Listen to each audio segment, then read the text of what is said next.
Trump accused Iran of shooting down an Apache helicopter which was on patrol off the coast of Oman. US Central Command said it targeted almost 20 sites, including Iranian air defenses and radar systems. In response, Iran's Revolutionary Guard targeted US positions in Bahrain, Kuwait and Jordan. Here's our North America correspondent Peter Bowes. This is the most serious escalation of hostilities between Washington and Tehran since the ceasefire was agreed 2 months ago. The apparent downing of a US Army helicopter, followed by US strikes on Iranian military targets, marks a significant deterioration in relations and has raised concerns that the truce could unravel. US Central Command said its forces carried out self-defense strikes against Iran under the direction of the Commander-in-Chief, Donald Trump, and that the operation was a proportional response to recent attacks on US forces and international commercial ships transiting regional waters. Earlier, Mr. Trump said the United States must, of necessity, respond to the downing of the Army helicopter, although some US officials have said it's not clear whether the aircraft was deliberately attacked. 2 US pilots were rescued by an American sea drone and are said by officials to be in a stable condition. The US says it struck Iranian air defense, ground control stations and surveillance radar sites near the Strait of Hormuz. In response, Iran's Revolutionary Guard said it had attacked American bases with drones, including the US Fifth Fleet in Bahrain. Iranian state media said the country's armed forces were threatening massive and wider attacks across the region if the US continued what it called its aggression against the Islamic Republic.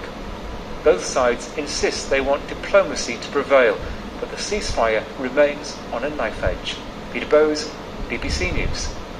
Well, let's speak to our Middle East correspondent Yolan Nell, who's in Jerusalem. And Yolan, just give us more detail on what's happened over the last few hours, that tit for tat between Iran and the US. Yes, this amounts to really one of the most serious escalations that there's been between the US and Iran since the ceasefire came into effect 2 months ago.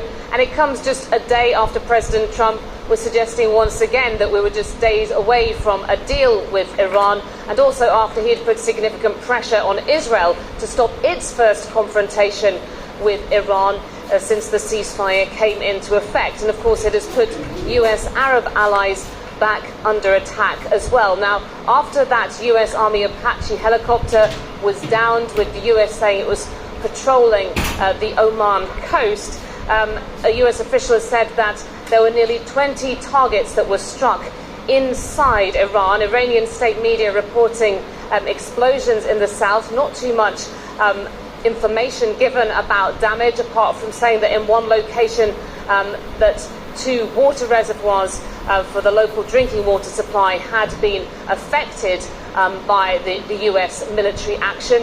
And the Iranian response came very swiftly. It said it was targeting US military bases in the region that had been used to carry out the attacks on its territory. And sirens went off in Bahrain, that is the home to the US Naval Fifth Fleet, in Kuwait as well, where Iran says it was targeting a US airbase. And then in Jordan too, where there's a US airbase in the east, the Jordanian armed forces saying that 5 missiles were successfully intercepted. And although a US official has come out saying that they don't know of any damage to US locations in the region or harm to US personnel, the Iranians are claiming that they destroyed 4 of the targets they had set out to hit. Yolan, thank you very much. Yolan Nell in Jerusalem. Well, it's been a very heavy past 24 hours of strikes in the south of Lebanon by Israel. Let's get the latest from our Middle East correspondent in Beirut, Lena Sinjar. But Lena, just tell us what's been going on, particularly around the city of Tyre.